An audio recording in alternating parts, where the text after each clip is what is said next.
Pete Doherty, a likely lad. So obviously it starts off with childhood, and he was an army brat, moved around a lot as a child. So Pete Doherty living in Belfast, he's a kid in the 1980s, and his dad was in the British Army.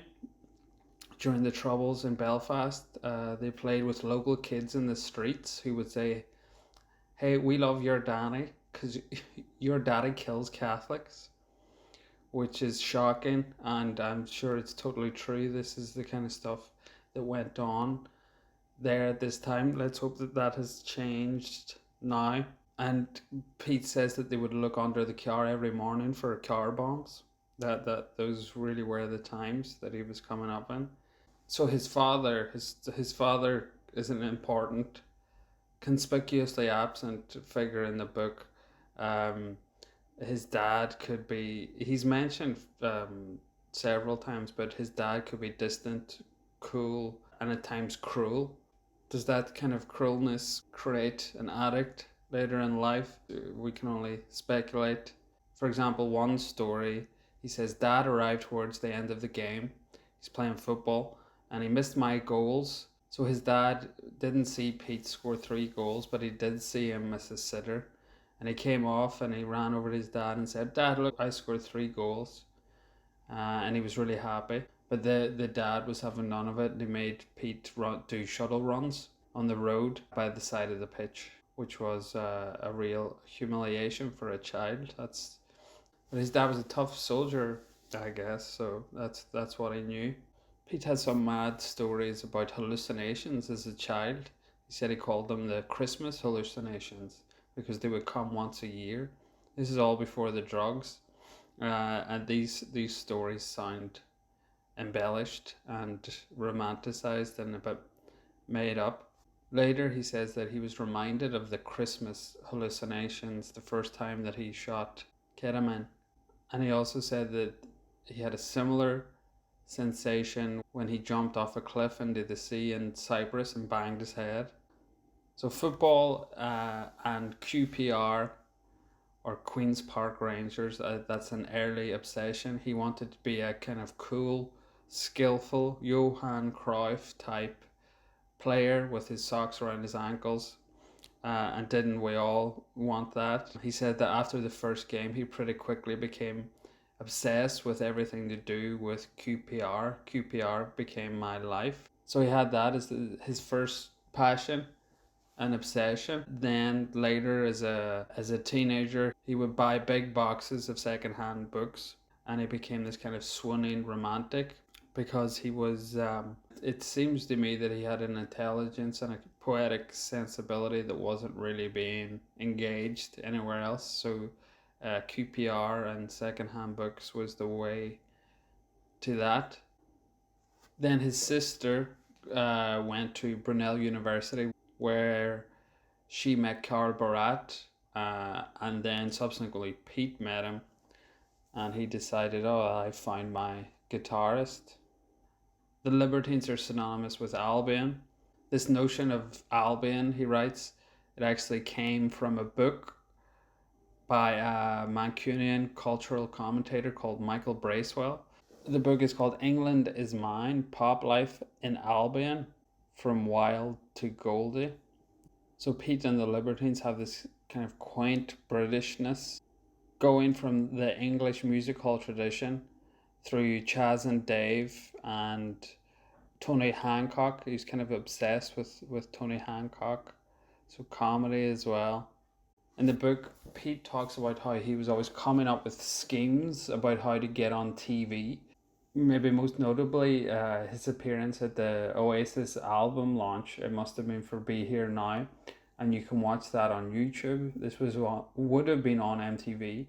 It apparently didn't appear on TV at the time, but it was discovered subsequently, and then someone put it on YouTube. So he's very young. He's probably 18 or 19. Handsome, or maybe like androgynous, very charismatic.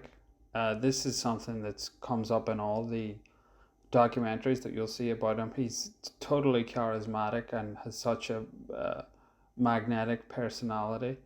and people just tend to fall in love with him, really.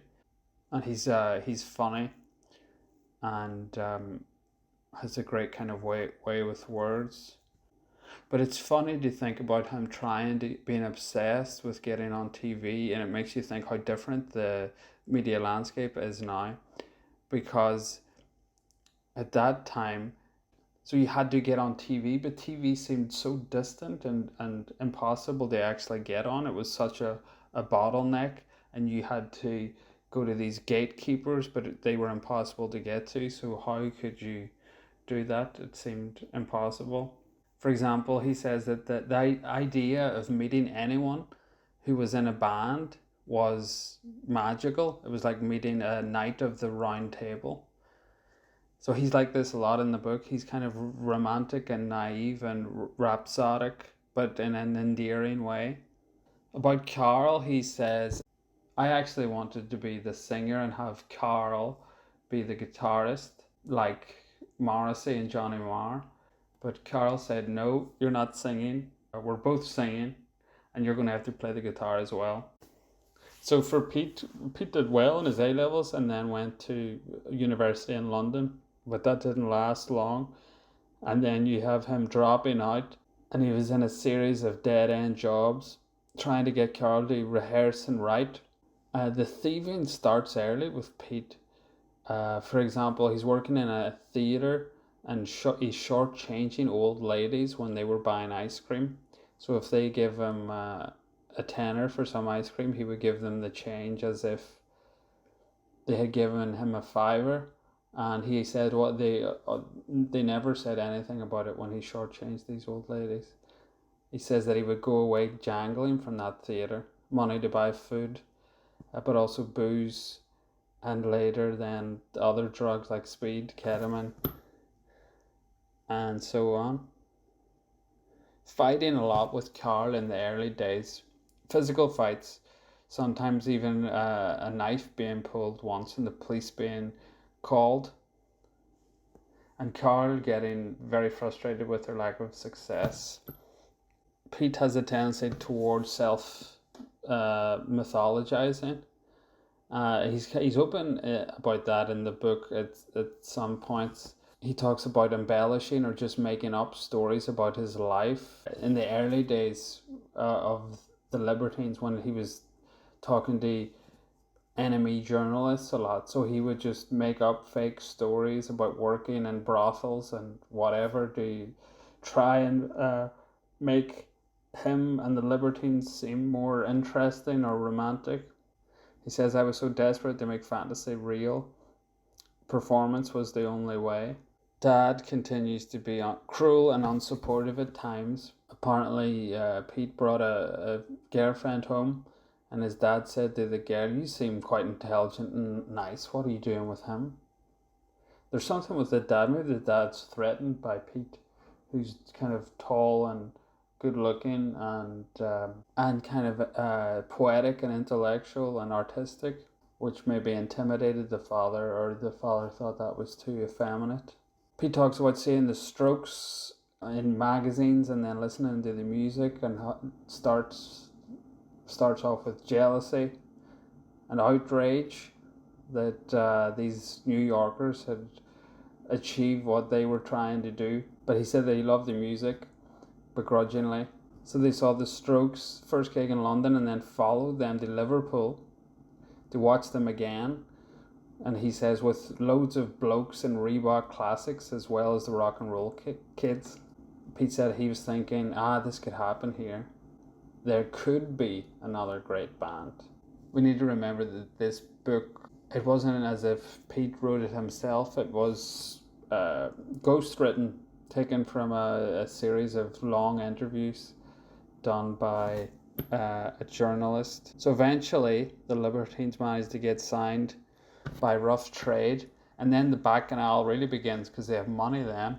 But you know, the Bacchanal started well before that. They were living in hovels and drinking and taking speed and whatever else they could get their hands on and having a right old time of it.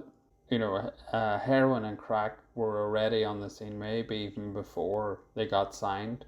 This is quite funny. He talks about this being their first foreign magazine cover, and it says it's French and it says Danger Branleur, which he translates as danger, wankers. And maybe there's something lost in translation there, or I don't know exactly why they would do that, but that is what that word means in in French. Maybe there's another meaning, but that's quite funny. Lots of tales about jealousy with Carl. They have a famously or infamously kind of close relationship that's almost like kind of unrequited love, which they sold very well with the Can't Stand Me Now single. But it must have been difficult to put up with Pete because he was so, well, he's a drug addict, but also he's so charismatic as well that I'm sure he always had an entourage of people running after him. So it would have been hard for Carl to put up with that. So there's you can see that in this MTV interview from 2003 or 2004. And Pete goes into, noticeably only Carl is wearing the Libertine uniform. Pete's wearing something else and talking about someone else. He's talking about the Wolfman, who he was doing heroin with at the time. This is different from other music books in that they've, even just as they sign or just as they deliver their first record, which isn't a hit, it only really became respected and highly regarded later. But even at this early point, it starts to kind of go south, and then there's this kind of a litany of lows. For example, he talks about being in Japan and he's out of heroin and he's unable to score there for fairly obvious reasons. So he's in withdrawal and he's playing some gig with the band, and he said he makes it one of his first attempts at stage diving, which is not a good idea in Japan. And the crowd just parted, and he said he cracked his skull on the dance floor and was lying there half unconscious, and he got carried off into an ambulance. Then there's the other infamous story about him burglarizing Carl's flat when Carl wasn't there. He says in the book that during this burglary, he also went into Carl's fridge and ate some of the ham that was there, but the ham was out of date. He subsequently got food poisoning and he missed his first court appearance due to that food poisoning. So that's a sorry tale. There's other stories, for example, drug deals gone wrong. So he writes, somehow this deal went wrong. Someone grabbed me in a doorway and pulled a knife. I thought I was going to get stabbed, but Lisa, that was his girlfriend at the time, or later the mother of his one of his children, came belting up in her little Jeep, and she came in screaming and grabbed me and threw me into the Jeep, and we drove off into the dawn. It was really dramatic. She basically saved my life. There's a shocking story about Carl's attempted suicide. Seemed to be a lot of horrible self-mutilation. This was at Alan McGee's house where they were together him and Pete trying to do like a writing session. After that, he says it was all off my radar. He had to go to a surgeon in London, ended up having hundreds of stitches in his face and the bone reset in his cheek. And he ended up needing a metal plate put in his head. Can you blame Pete for this, for what happened to Carl there? Partially, I think. But his drug use it makes him difficult to deal with, to say the least. I'm not being judgmental about drug use. Maybe the only reason that I don't do it is because fear of that lifestyle and what could potentially happen. So he ends up living, this is a crazy story, but he ends up living with a super fan. In the book, I can't remember her name, but she's referred to as a middle-aged super fan. He refers to it as the Pink Tower, because it was in a tower block, and maybe her flat was, in the inside, was painted pink. He said that she had 26 cats.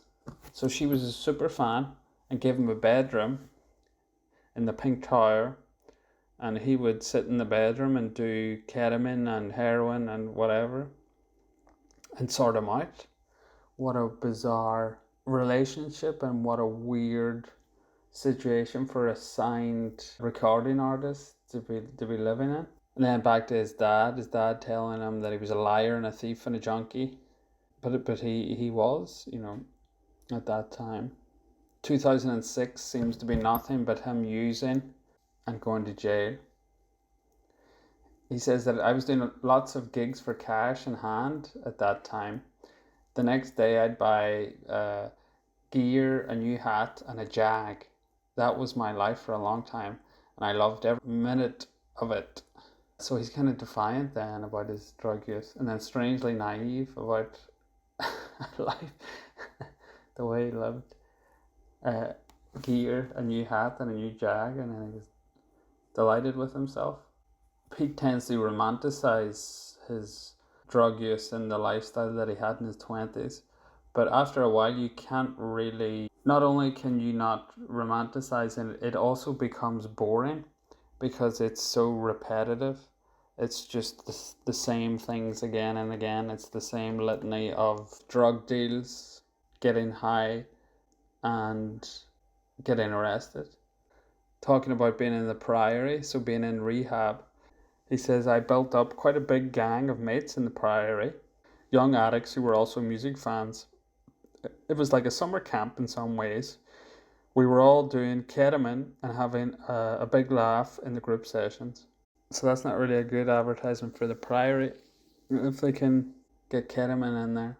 Then there's the Mark Blanco story, which he talks about, which is very bizarre. I think Pete was at a drug dealer's house, and there was another guy there, and the other guy jumped off. Well, they don't know exactly what happened. They presume that he jumped off a balcony and broke his neck, or he died anyway. And Pete was there and then left the scene. So that was one person who died, Mark Blanco. But there are several other people associated with Pete at this time who died. So at this point, the book almost becomes like a true crime book, and that there were so many suspicious deaths that had been linked to Pete Doherty. But I am not suggesting anything here. This is just the nature of that kind of level of drug use, and how dangerous it is, and how dangerous the lifestyle of drug addicts will be. So, for example, there's not just Mark Blanco, there's also Peaches Geldof. He was spending time with her. She died of an overdose, I think. Amy Winehouse, he was spending time with her around that time. She died. She didn't die of heroin, but she died a very sorry and sad death, linked to alcohol and a bunch of other things. Robin Whitehead, so he was also spending time with her. Also, Alan Wass died, another one of Pete Doherty's friends. So there's all these deaths linked to him. Tells you how dangerous the lifestyle that he was living was. It also makes you ask, like, how did he survive all of this? He's obviously got some kind of strength to get through that kind of madness. It reminds me about Keith Richards and what Keith said in his book. He says several times it's important to get pharmaceutical cocaine and pharmaceutical heroin, which you could still get to a certain extent, I think, in the UK in the 60s. Keith says that was the key to his drug use, because they had very good pharmaceutical quality, pure drugs, which were significantly less dangerous because they're totally pure.